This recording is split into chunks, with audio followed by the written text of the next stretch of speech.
আসসালামু আলাইকুম রহমতুল্লাহ। আলহামদুলিল্লাহ রবিল আলমিন।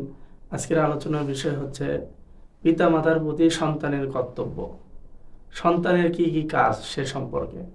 সম্মানিত সুধী, আপনারা জানেন যে মানুষের দুনিয়াতে আগমন, অস্তিত্ব, তার মূল হচ্ছে পিতা আর মাতা। পিতা মাতার মাধ্যমে মানুষ দুনিয়াতে আসে। দুনিয়াতে মানুষের প্রতি মানুষের যত ভালোবাসা, দয়া, অনুগ্রহ, এর মধ্যে সবচাইতে বেশি দয়া, সবচাইতে বেশি ভালোবাসা পিতা মাতার ভালোবাসা তার সন্তানের প্রতি। পিতা মাতার ভালোবাসা নিঃস্বার্থ ভালোবাসা।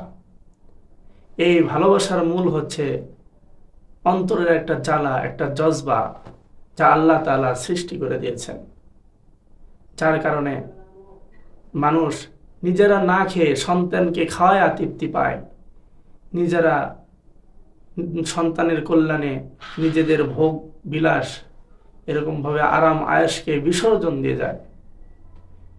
বিসর্জন দেওয়ার কারণেই তো আল্লাহ তাআলা পিতামাতাকে এমন সম্মান দান করেছেন, এমন মর্যাদা দান করেছেন যে নিজের হকের পরেই পিতামাতার হক আল্লাহ তাআলা ঘোষণা করেছেন। আর পিতামাতার অবাধ্য সন্তানদের প্রতি আল্লাহ তাআলা লানত করেছেন, অভিশাপ দিয়েছেন। তাদের জন্য জান্নাতকে হারাম ঘোষণা করেছেন। দুনিয়াতে তাদের শাস্তি, দুনিয়াতে তাদের অবমাননাকে, অপমানকে, লাঞ্ছনাকে অবধারিত করে দিয়েছেন। আল্লাহ তাআলা পিতামাতার প্রতি আদব, সম্মান ও সৎ ব্যবহার করাকে নিজের ইবাদতের সাথেই ফরজ করেছেন। সূরা বনী ইসরাঈলে 23 এবং 24 নম্বর আয়াতে আল্লাহ তাআলা বলেন, ওয়াকাদা রাব্বুকা আল্লা তা'বুদু ইল্লা ইয়্যাহু ওয়া বিল ওয়ালিদাইনি ইহসানা। আল্লাহ তাআলা বলেন যে তোমার রব তোমাদের উপর ফরজ করেছেন আল্লা তা'বুদু ইল্লা ইয়্যাহু, যে আল্লাহকে ছাড়া আর কাউকে ইবাদত করা যাবে না, কারও ইবাদত করা যাবে না। ওয়া বিল ওয়ালিদাইনি ইহসানা, এবং পিতামাতার সাথে সৎ ব্যবহার করতে হবে। পিতামাতার সাথে সৎ ব্যবহারের কথা আল্লাহ তাআলা বলেছেন। সৎ ব্যবহারের সর্ব অবস্থায়, পিতামাতা যুবক থাক, যুবতী থাকা অবস্থায়, এরকমভাবে বার্ধক্যে পৌঁছে যাওয়ার পরেও সর্ব অবস্থাতেই পিতামাতার সাথে সৎ ব্যবহার করতে হবে। সৎ ব্যবহার এরকমভাবে ইহসান শব্দের অর্থ হচ্ছে অনুগ্রহ করা, সৎ ব্যবহার করা। এই সৎ ব্যবহারটা এভাবে হবে যে স্ত্রী সন্তানের সাথে যেমন তাদের প্রয়োজনীয় আসবাবপত্র কেনার সময় তাদের পছন্দনীয় জিনিস কিনতে পারেন আপনি, তেমনিভাবে পিতামাতারও এরকমভাবে পছন্দনীয় জিনিস আপনাকে আনতে হবে। রাস্তাঘাটে, দেশে বিদেশে যেখানেই যান, যখন স্ত্রী সন্তানের জন্য তাদের পছন্দনীয় জিনিস আনবেন, পিতামাতার জন্য অনুরূপভাবে তাদের পছন্দনীয় জিনিস নিয়ে এসে তাদেরকে দিয়ে দেবেন। এটাই হচ্ছে ইহসান বা সৎ ব্যবহার। এই সৎ ব্যবহারটা কোনো বয়সের সাথে সীমাবদ্ধ নয়, সর্ব অবস্থায়। এমনকি সৎ ব্যবহারের জন্য পিতামাতার মুসলমান হওয়া জরুরি নয়। কোনো কাফেরও যদি হন, আপনার পিতামাতা কাফের হলেও তাদের সাথে সৎ ব্যবহার করতে হবে।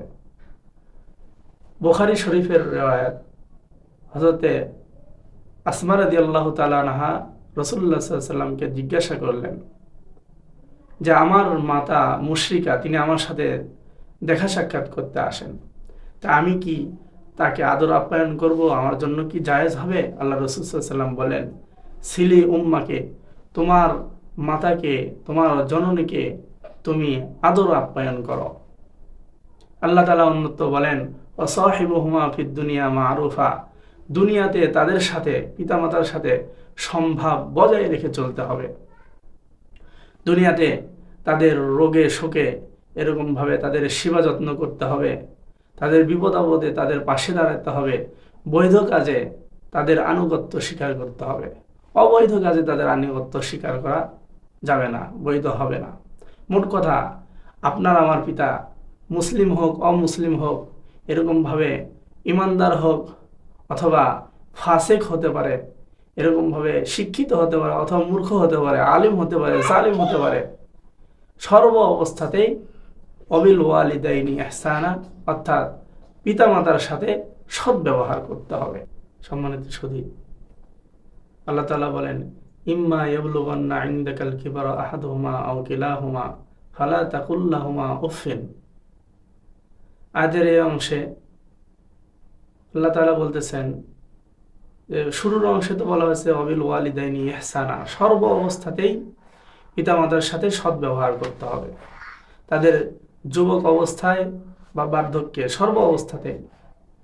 এখন আবার ভিন্নভাবে বলা হচ্ছে যে তাদের যখন বার্ধক্য অবস্থা আসবে, তাদের উভয়ের অথবা একজনের, তারা যখন বার্ধক্যে পৌঁছে যাবেন, যখন আমরা তাদেরকে পাবো, তখন কে উফ শব্দও বলা যাবে না। অর্থাৎ এমন শব্দ বলা যাবে না যার দ্বারা তারা বিরক্তি প্রকাশ পায়, এমন শব্দ বলা যাবে না। পিতামাতার যখন বয়স বেশি হয়ে যায়, তখন তাদের বিবেক বুদ্ধি অকেজো হয়ে যায়, এরকমভাবে কথাবার্তাও তাদের ভালো থাকে না, তাদের বুঝও তেমন থাকে না, তাদের দাবি দেওয়া বেড়ে যায়, কামনা বাসনা বেড়ে যায়, এটা চাই সেটা চাই। সেই সময়ও আমাদেরকে অত্যন্ত ধৈর্যের সাথে তাদের কথা শুনে তাদের দাবি দেওয়া পুরা করার চেষ্টা করতে হবে। পিতা আমাকে বললো এই জিনিসটা আনো, এই জিনিসটা আনো, সেই জিনিস আনো, তখন আমি বললাম যে না, এরকমভাবে বিরক্তি প্রকাশ করলাম, বা এক কথা বারবার কেন বলেন, এরকম কথা বললাম। এরকম কোনো বিরক্তি প্রকাশ করা শব্দ পিতামাতার সামনে বলা যাবে না। সাধ্য অনুযায়ী তাদের দাবি দেওয়া পুরা করার চেষ্টা করতে হবে। পরবর্তীতে আল্লাহ বলেন, ইম্মা ইয়াবলুগান্না ইনদাকাল কিবারা আহাদুহুমা আও কিলাহুমা ফালা তাকুল লাহুমা উফিন ওয়ালা তানহারহুমা। আল্লাহ তাআলা বলেন যে তাদেরকে ধমক দেওয়া যাবে না। যেখানে তাদের কথায় বিরক্তিপূর্ণ আচরণ করার নিষেধ করা হয়েছে, সেখানে ধমকের তো প্রশ্নই আসে না। এরপরেও দেখা যায় কিছু সন্তানকে, হতভাগাকে, যে যারা পিতামাতার সাথে বেয়াদবিপূর্ণ আচরণ করে, তাদেরকে ধমক দিয়ে দেয়, এরকমভাবে গালিগালাজ করে, তাদেরকে মারধর করে, পিতামাতাকে মারধর করে, বাড়ি থেকে বাহির করে দেয়। আল্লাহ তাআলা তাদেরকে সতর্ক করে, এই সমস্ত সন্তানদেরকে সতর্ক করে বলতেছেন যে তাদেরকে, পিতামাতাকে ধমকও দেওয়া যাবে না। আল্লাহ তাআলা বলেন, ওয়াকুল লাহুমা কাওলান কারীমা, তাদের সাথে নম্র স্বরে কথা বলতে হবে। এই অংশ দ্বারা আল্লাহ তাআলা এই দিকে ইঙ্গিত করেছেন যে পিতামাতার সাথে ব্যবহার কিভাবে, তাদের সাথে কথাবার্তায় ব্যবহার কিভাবে করবে, নম্র স্বরে কথা বলা, পিতামাতার সাথে ভালোভাবে কথা বলার শিষ্টাচার শিক্ষা দিয়েছেন। পরবর্তীতে আল্লাহ তাআলা বলেন, ওয়াখফিদ লাহুমা জানাহায যুল্লি মিনার রাহমা, পিতামাতার জন্য নিজ নিজ ডানাকে নম্রতা সহকারে বিছায় দিতে হবে। পিতামাতার সাথে ভালো ব্যবহার করতে হবে, এরকমভাবে তাদের সাথে নম্রতা এবং ভদ্রতার সাথে আসতে হবে। নিজেকে হেয় করে, ছোট করে পিতামাতার সামনে আসতে হবে। আমি অনেক বড় কিছু হয়ে গেছি এমন করে, বা এরকম কর্কশ আওয়াজে আসা তা না, নিজেকে হেয়পূর্ণ করে তাদের সামনে আসতে হবে। আর মিনার রহমা বলে এইদিকে বোঝানো হয়েছে যে এই নম্রতা আর ভদ্রতা যেন লোক দেখানোর উদ্দেশ্যে না হয়, বরং ভালোবাসা এবং আন্তরিকতার সাথে এটা যেন হয়, এই নম্রতা আর ভদ্রতা।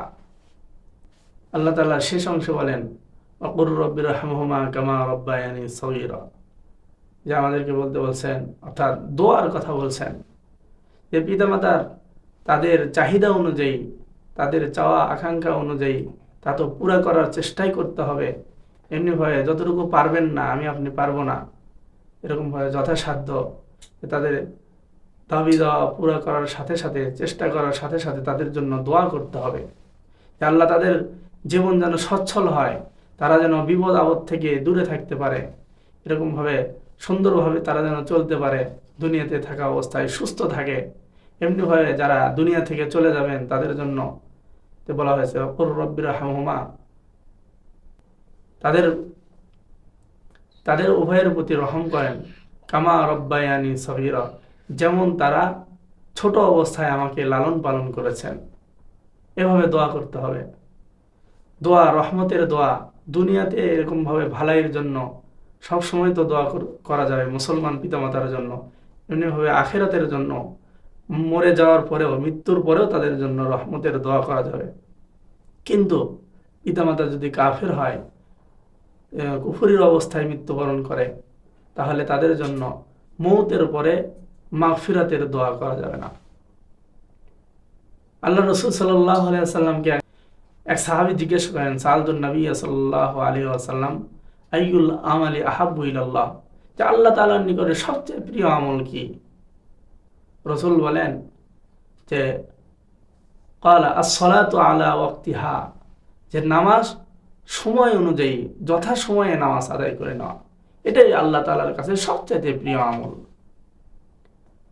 সাহাবী আবার জিজ্ঞেস করছেন, এরপরে কোন আমল? রসুল বলেন যে বিরুল ওয়ালিদাইন, পিতামাতার খেদমত করা। এরপরে আবার জিজ্ঞেস করেন, এরপরে কোন আমল উত্তম? রসুল বলেন আল জিহাদু ফি সাবিলিল্লাহ, আল্লাহ তাআলার রাস্তায় জিহাদ করা। সম্মানিত সুধী, ক্ষেত্র বিশেষ জিহাদের মর্যাদা তো অনেক বেশি, অনেক বেশি, কিন্তু ক্ষেত্র বিশেষ এখানে পিতামাতার প্রতি পিতামাতার কথা আগে বলা হয়েছে। পিতামাতার সেবা যত্ন আমাদেরকে করতে হবে, আমাদেরকে যথাসাধ্য চেষ্টা করতে হবে। যাদের পিতামাতা নেই, দুনিয়াতে নেই, তাদের জন্য মাগফিরাতের দোয়া করতে হবে, তাদের জন্য এরকমভাবে সওয়াব রেসানি করতে হবে, তাদের ইস্তেগফারের দোয়া করতে হবে, তাদের সাথের তাদের বন্ধু বান্ধবদের সাথে, পিতামাতার বন্ধু বান্ধবদের সাথে ভালো আচরণ করতে হবে, আত্মীয় স্বজনদের সাথে ভালো আচরণ করতে হবে। তাহলে অবশ্যই অবশ্যই আল্লাহ তাআলা বাধ্য সন্তানদের মধ্যে আমাদেরকেও গণ্য করবেন, যাদের পিতামাতা নাই। আর যাদের পিতামাতা পাইছেন, যাদের পিতামাতা আছে, এই রত্ন পাইছেন যারা, তাদের তো দুনিয়ায় থেকেই তাদেরকে তো জান্নাত অর্জন করা দরকার। এক হাদিসে আসছে যে পিতামাতার সন্তুষ্টি আল্লাহ তাআলার সন্তুষ্টি, আর পিতামাতার অসন্তুষ্টি আল্লাহ তাআলার অসন্তুষ্টি। পিতামাতার দিকে তাকালেই বোঝা যাবে যে আমার উপর আল্লাহ তাআলা খুশি আছেন না নারাজ আছেন। আল্লাহ তাআলা আমাদেরকে পিতামাতার খেদমত করার তৌফিক দান করেন। এক হাদিসে আসছে যে মায়ের পায়ের নিচে সন্তানের বেহেশত। আল্লাহ তাআলা পিতামাতার খেদমত করে আমাদেরকে জান্নাতে যাওয়ার তৌফিক দান করেন। ওমা আলাইনা ইল্লাল বালাগ। আসসালামু আলাইকুম ওয়া রাহমাতুল্লাহ।